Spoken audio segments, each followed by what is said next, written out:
Buenas tardes, hoy les invitamos a que viajen con nosotros hasta el sudeste asiático. Un equipo del programa ha estado en Camboya, uno de los países más pobres del mundo. Conoceremos la situación de un lugar que aún no ha superado su pasado marcado por las torturas, la guerra y la dictadura. Conoceremos la situación de los niños y niñas camboyanos y lo que se puede hacer por recuperar décadas de abandono, analfabetismo y de hambre. Les invitamos a que inicien con nosotros este viaje a un país desconocido y lejano, pero a un lugar donde la cooperación española está presente. Bienvenidos a Solidarios.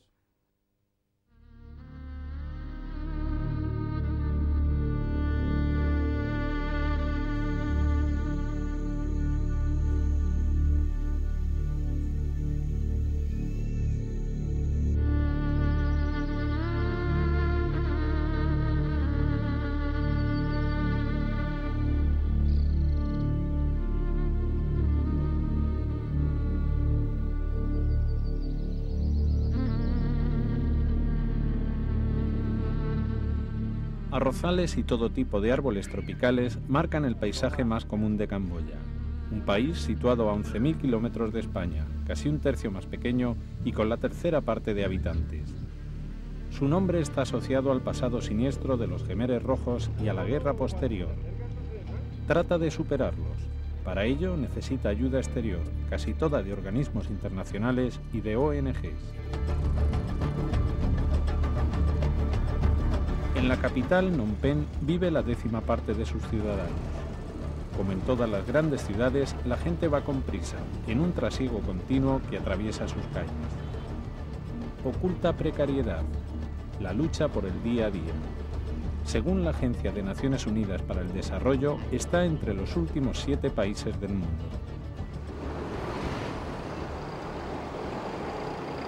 Estamos en Phnom Penh, la capital de Camboya. Aquí hemos llegado con un equipo de Manos Unidas que va a revisar varios de los proyectos que apoya en este país. Nos dirigiremos después a Kampot y al norte, a Battambang.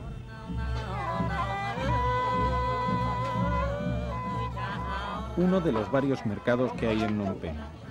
Ventas para los ciudadanos y para los pocos turistas que allí se acercan.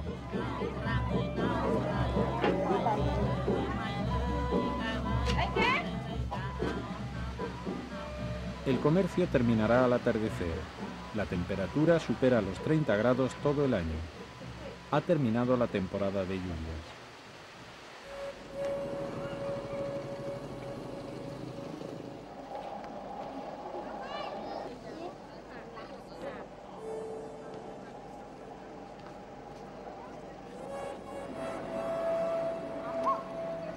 Por la noche, en los alrededores del mercado de Orousei, encontramos a niños que juegan y también a niños que trabajan, si a esto se le puede llamar trabajo. Remueven entre la basura para sacar algo que vender al peso: latas, plásticos, papel.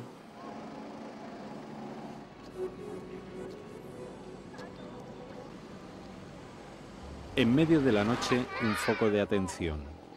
Son voluntarios de la ONG local Césaro que les ofrecen algo de distracción. Les explican de manera sencilla los riesgos que corren si se cortan.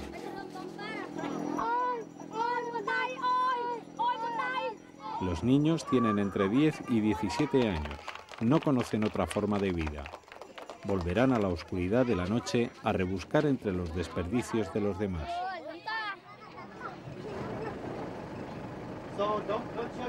Por la mañana y la tarde, otros grupos harán recorridos similares. El autobús lo tiene más sencillo. Buscará a los niños donde saben que están. Van identificados con una camiseta naranja, quizás el único regalo que hayan recibido en su vida. Los niños recogedores de basura andan unos 20 kilómetros al día y tratan de conseguir el equivalente a comprar 1 kilo de arroz para la familia. Es su obligación, si no, no estarán satisfechos. Aunque algunos más mayores se jugarán el dinero y ya no se atreverán a volver. Viajan para reunirse con otro grupo similar. Mientras, aprovechan el tiempo. La mayoría ha aprendido a leer gracias a este proyecto. Se calcula que en la capital hay entre 700 y 1000 niños así. En las camisetas está escrito no al tráfico de niños, trabajo infantil o niños recogedores de basura.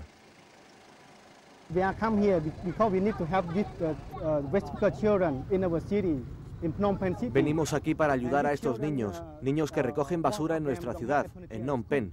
Estos niños, la mayoría de ellos, no han ido al colegio, así que nosotros les damos un poco de educación. Les enseñamos los peligros de la basura en esta ciudad, sobre sus necesidades médicas, sobre los derechos de los niños y los derechos morales, para que estos niños entiendan que ellos pueden saber cosas y tener información sobre nuestra ciudad.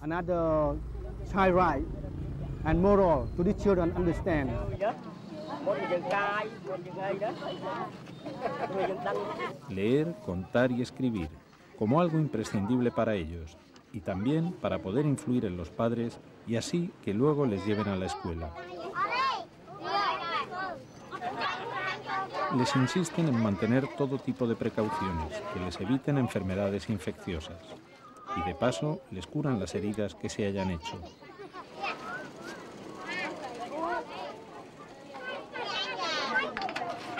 Después, como son niños, un rato de juego y algo fundamental, por lo que luchan día a día, algo de comida que compense el tiempo que han dedicado.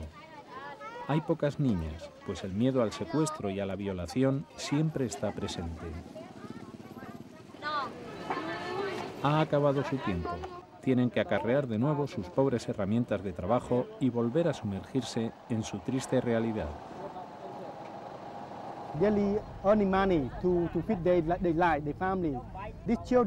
Ellos ganan dinero para alimentar a sus familias. Estos niños solo trabajan recogiendo basura, no son mendigos, no son niños de la calle.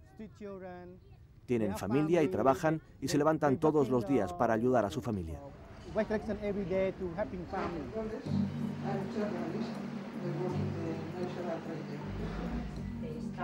Cora fue como ellos, tuvo que sobrevivir así al perder a parte de su familia con los Jemeres Rojos. Conoce el problema e intenta aplicar soluciones. En Césaro trabaja con los más pobres, los más necesitados, y ha puesto en marcha varios talleres de aprendizaje con la idea de reutilizar los materiales, de encontrarles un valor añadido con el reciclaje. Para eso acuden aquí entre 40 y 60 personas cada 2 semanas. La mayoría son analfabetos.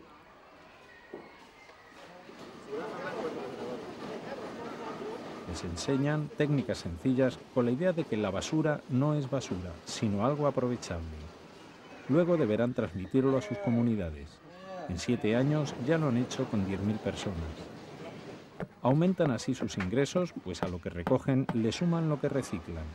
En un par de días empiezan ya a generar unos 4 euros extras. Y cuentan con apoyo para venderlo, con etiquetas que explican la finalidad del producto. Aunque de ese papel saldrán sobres como estos y más ideas que ensayar. Las 2 horas que dedican a estos talleres se ven recompensadas con una ración de arroz, pues si no, muchos no podrían venir. Además, se les da información importantísima, el precio en cada barrio de los distintos productos que recogen. Por ejemplo, 1 kilo de papel se paga a 150 rieles. Necesitarán unos 28 para su subsistencia diaria. El mejor resultado lo han conseguido reciclando la tonelada de materia orgánica que acumulan. Después de triturarla y filtrarla, la transforman en abono, que en bolsas de 3 kilos venden por $1. Luego reparten los beneficios en la cooperativa. De momento es la única autosuficiente y compensa otros proyectos incipientes y rudimentarios.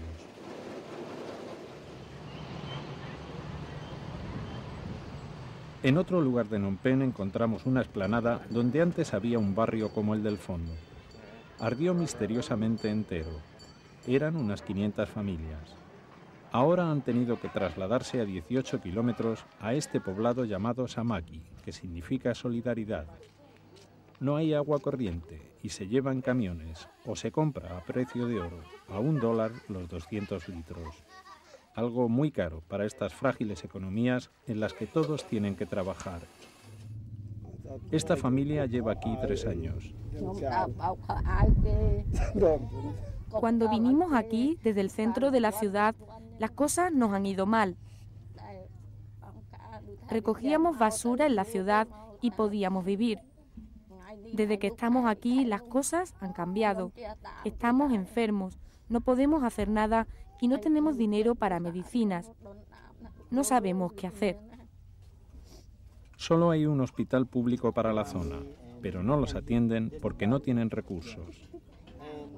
Queremos trabajar, pero no podemos. No tenemos futuro. Esto ni siquiera es una casa. Una simple enfermedad quiebra cualquier familia.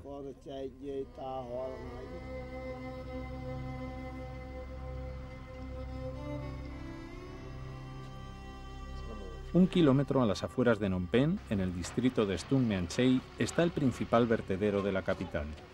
En torno a él viven un mínimo de 1.600 familias. Muchas ni siquiera han ido a la ciudad. Este es su único mundo. Aquí se trabaja día y noche, aunque se cierne una amenaza. En el 2007 el gobierno cerrará el vertedero y no saben de qué vivirán entonces. El olor es insoportable, la higiene inexistente. Primero los mayores, luego los más pequeños.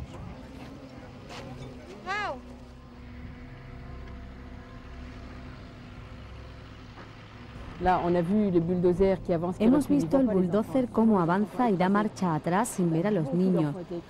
Los operarios dan marcha atrás, no ven nada y los niños son aplastados. Alrededor se han creado poblados míseros. Hay muchas mujeres con hijos y sin maridos, muchas maltratadas, con hambre y sin trabajo, e incapaces de sacar a la familia adelante. Con este panorama, la prostitución o la venta de hijos está a la orden del día. Y nos dijimos, no podemos permitir esto. Había niños que comían en la basura. Hay que hacer algo. De modo que regresamos a Francia y avisamos a nuestros amigos, a nuestras familias, a los amigos cercanos, y volvimos a principios del 96 para poner en marcha este proyecto.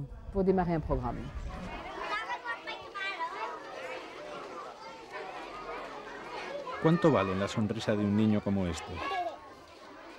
Eso se preguntó el matrimonio francés de Christian y Marie-France. Han creado un comedor en el barrio que asiste a unos 900 niños. Una familia camboyana regala todos los días 100 kilos de arroz, carne y ensalada. También se da comida a las embarazadas y a las que tienen niños recién nacidos. Algo elemental como lavarse es aquí obligatorio. Además hay un jardín de infancia para que las madres puedan dejar a los pequeños mientras buscan algún ingreso. Un médico y su ayudante se encargan de un botiquín para las curas. Ella fue una de las primeras niñas a las que socorrieron aquí. Estaba desnutrida y era incapaz de asimilar nada. Ahora tiene esta ocupación.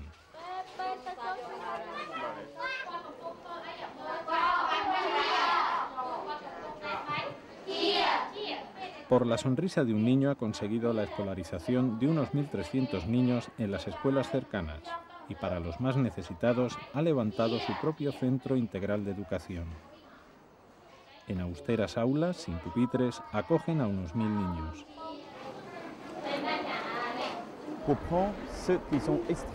Cogemos a aquellos que son extremadamente urgentes, los que son extremadamente pobres. Aquí, más de la mitad de la población de los niños es pobre. Por lo tanto, cogemos a los extremadamente pobres, aquellos que están más debilitados, más maltratados, aquellos que necesitan más nuestra ayuda. Aquí encuentran conocimientos, diversión, alimentos, deporte e higiene. El descanso es obligatorio, por si luego en sus casas les obligan a trabajar.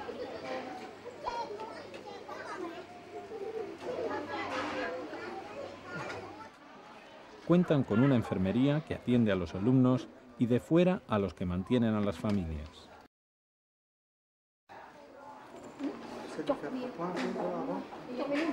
Del Programa Mundial de Alimentos consiguen arroz que entregan los fines de semana a los padres para compensar los ingresos que sus hijos no aportan.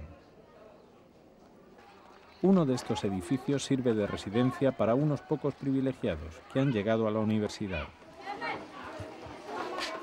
En otro están unos 70 jóvenes protegidos de la justicia, pues tenían riesgos familiares de abusos o de venta.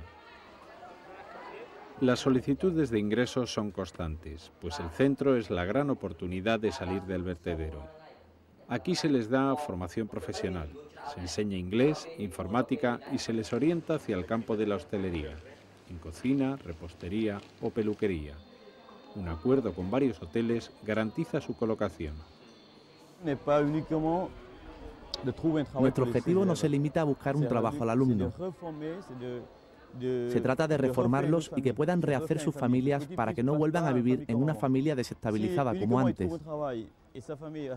Si únicamente encuentran trabajo, pero la familia permanece en la violencia, es la misma situación de antes. Es una situación de injusticia, es una situación antisocial, de violencia y maltrato, y ese no es nuestro objetivo.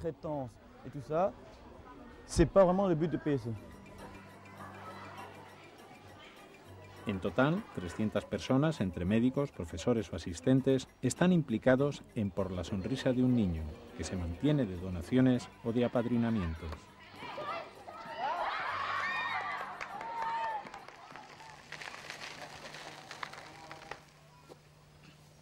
Un tercio de la población camboyana vive bajo el umbral de la pobreza y en el campo prácticamente todos.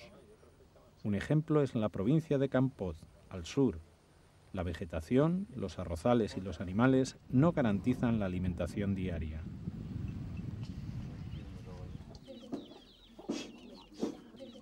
Allí vive la familia de Phan Mean. Gana €1 con las bicis que arregla su marido y las tortitas que ella vende. Tenemos 5 hijos. Se pusieron enfermos todos y también mi marido. No teníamos dinero para las medicinas que nos mandaron y tuvimos que vender nuestro campo de arroz. Al vender los terrenos, mi hermana nos prestó este lugar, donde hemos construido la casa. Vivimos de reparar bicis. Ahora, con ayuda del proyecto, queremos comprar tierras. Los proyectos los ha puesto en marcha CITSE, una de las primeras ONGs que llegó a reconstruir Camboya.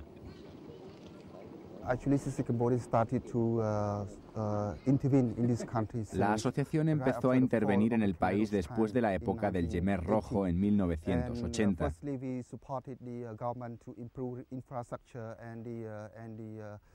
Al principio apoyamos al gobierno para que mejorara las infraestructuras y sectores como la agricultura, la educación y la industria.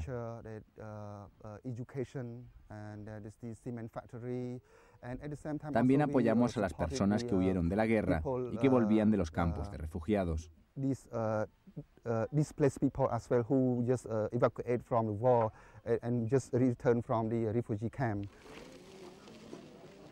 Ahora luchan para mejorar el acceso en la educación, la sanidad y ayudar a los más desfavorecidos, como Pichmi.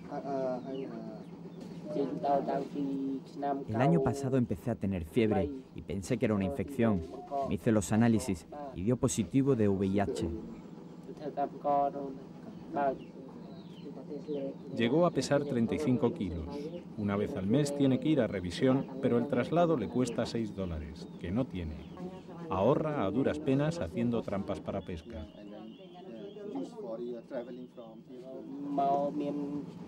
Para el consumo diario de comida tenemos un pequeño cultivo de arroz y los animales que por aquí se capturan, como peces o ranas. Además, el proyecto nos ayuda dejándonos una vaca y un cerdo. El cerdo y la vaca forman parte de una de las iniciativas de CITSE, que es la de crear bancos de animales y de arroz. Los prestan para salir adelante y luego se devuelven, como hizo Chuen Han. Antes de unirnos al programa del Banco de Vacas, la situación era muy complicada, pues al no tener una vaca para arar el campo de arroz, tenía que alquilarla a los vecinos y eso era muy caro. No podíamos hacer frente, pues no nos quedaba casi nada. Otras veces teníamos que acudir a préstamos para alquilar las vacas, pero nos cobraban unos intereses de casi el 100%, con lo que no podíamos vivir. Estamos unidos también al Banco de Cerdos. Recibimos una cerda que creció y tuvo 2 partos, con 15 cerditos en total. 3 se murieron y 4 los devolvimos al Banco de Cerdos, pues era el acuerdo. Los proyectos no son solo para ayudar a las necesidades básicas. También quieren generar una red de confianza y de ayuda. Las condiciones de vida dentro de las comunidades no son siempre las mismas. En los últimos 3 años hemos conseguido llegar a las familias más pobres, que es para lo que el programa fue diseñado, para que las familias más desfavorecidas se integraran en la comunidad. Hemos creado un proyecto para que estas familias se unan y ganen más dinero para poder mantenerse y mejorar su vida.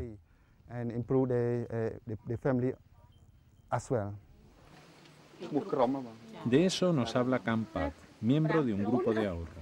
Lo forman 16 vecinos, ponen 1000 rieles, unos 20 céntimos al mes, y se lo prestan al miembro del grupo que los necesite. Además del dinero, las grandes ventajas son la unidad y la solidaridad del grupo. No se trata solo del ahorro, sino de las relaciones que se establecen. Si uno tiene un problema, los demás acuden en su ayuda. Otra parte consiste en preparar a la población. Para vencer el analfabetismo, financian la educación de adultos y lo han reducido del 20 al 5%. Además de enseñarles nociones de agricultura y de crear una pequeña biblioteca. En otro lugar se organiza un curso para la asistencia a la comunidad, para conocer las leyes y sus derechos.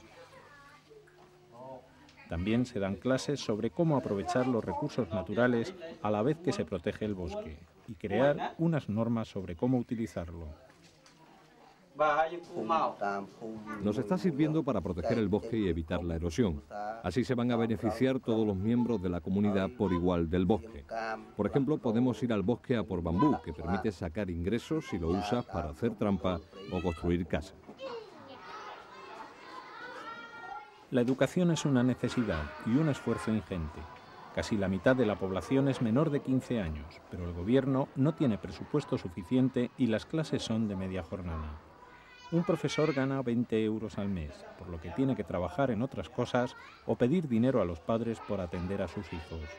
Eso, aparte de la capacidad pedagógica de los más mayores. El Khmer Rojo eliminó a todos los profesores, acabó con el sistema educativo. Al caer se contactó con los que habían acabado la secundaria, para incorporarlos 1 o 2 años como maestros. Después se hizo un examen para ver si estaban capacitados.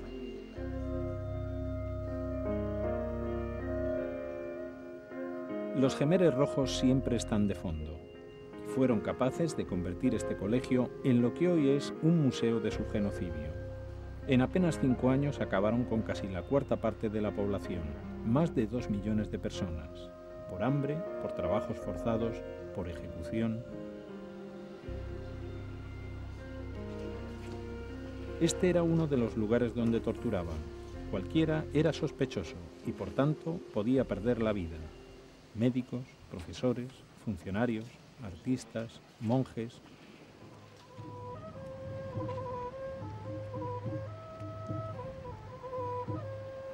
Aquí o en el campo. Esta presa fue una de las pocas obras que hicieron. Sirve para irrigar los arrozales de Battambang. Este es uno de los reclamos turísticos de la provincia de Battambang, la presa de Camping Puy. Fue de las pocas obras públicas construidas por el régimen genocida de Pol Pot. Miles de personas fueron forzadas a trabajar aquí. Muchos de sus cadáveres quedan en los 20 metros de profundidad por la inanición o los trabajos tan duros a los que fueron sometidos. El arroz como elemento fundamental de la alimentación. 1 kilo de arroz cuesta aquí unos 20 céntimos. Por 1 litro de leche se paga 1 euro, inalcanzable para la mayoría. Al lado de esta familia encontramos un grupo de niños. Son huérfanos, sus padres murieron de sida, como otros 50.000 en el país. Comparten juegos con otros niños de la comunidad, para que no se sientan marginados. Hay otro proyecto para ellos, que es convencer a los familiares para que los acojan, como consiguieron con esta abuela, cuya hija falleció dejando 2 niños a su cuidado. Porque el SIDA es una gran plaga en esta zona cercana a Tailandia. Se calcula que cada año hay unos 40.000 nuevos infectados. Como pasa con esta familia, que vela los últimos días de uno de sus miembros, en espera de un tratamiento que en el hospital provincial todavía no tienen. Una de las iniciativas consiste en ofrecerles recursos para subsistir, como este artesanal taller en el que tejen las telas típicas. En él trabajan enfermas de SIDA o mujeres que mantienen algún familiar con el VIH.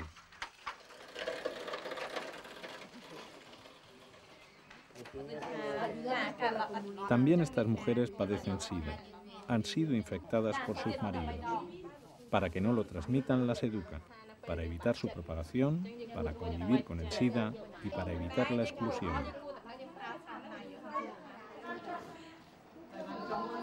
Son distintas iniciativas de Homeland, una ONG que trabaja en Battambang, pero tiene otras, como este centro para dar educación a los niños de la calle. Reciben entre 25 y 50 diariamente. Les enseñan, les dan una comida e incluso hay un psicólogo de apoyo.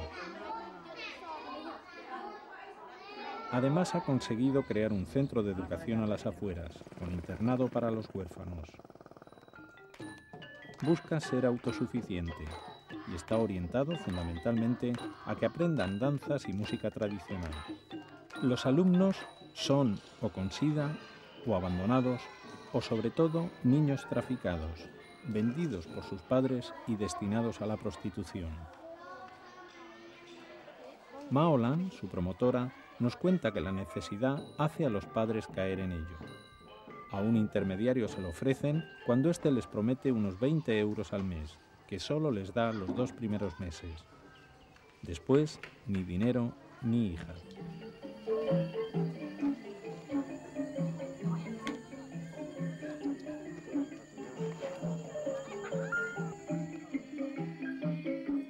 La mayoría de estas niñas han sido traficadas, vendidas para recibir abusos, porque en esta zona del sudeste asiático el comercio sexual no conoce fronteras ni límites. La precariedad en que vive lo vuelve víctima propicia de quienes no tienen escrúpulos.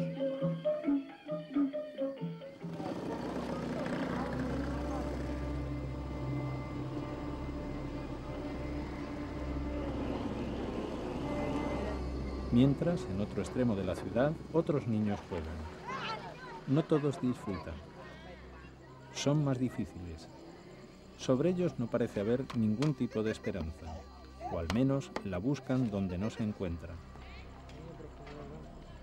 Hay unos 70 y viven de pequeños hurtos.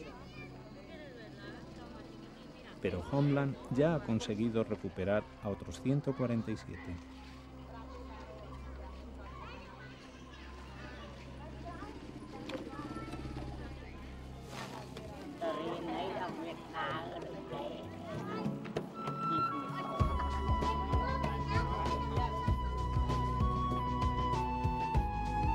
Homeland, como CITSE o Césaro, están implicados en sacar Camboya adelante.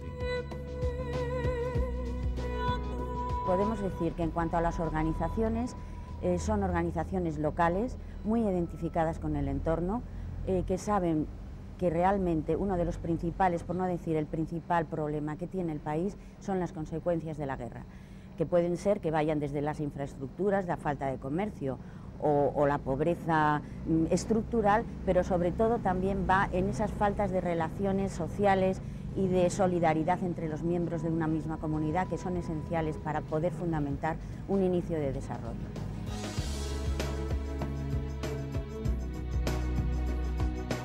Todos estos proyectos, para corregir las grandes carencias, cuentan con el apoyo de Manos Unidas. Me ha impresionado mucho, pues eso, siempre la infancia, ¿verdad? Es lo que más nos llama la atención y lo que más nos duele. No solamente son niños, que hemos visto pues cosas muy tremendas, niños que viven y comen y trabajan en basureros, pero aún hemos visto algo más tremendo, como esos niños pues que están en la calle, abandonados.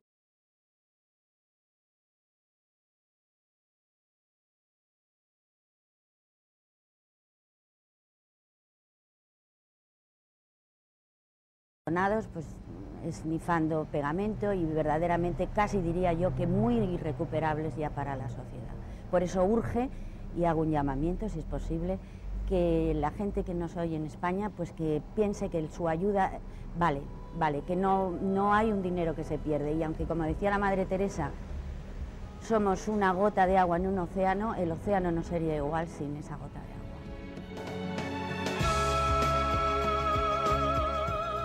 agua. Niños, niñas, gotas en un país que no vive su mejor momento. Les acecha el hambre, el trabajo infantil, la explotación sexual, la droga o la violencia. Gotas de esfuerzo de muchas personas que luchan para que todo esto no ocurra y que los niños puedan seguir siendo niños.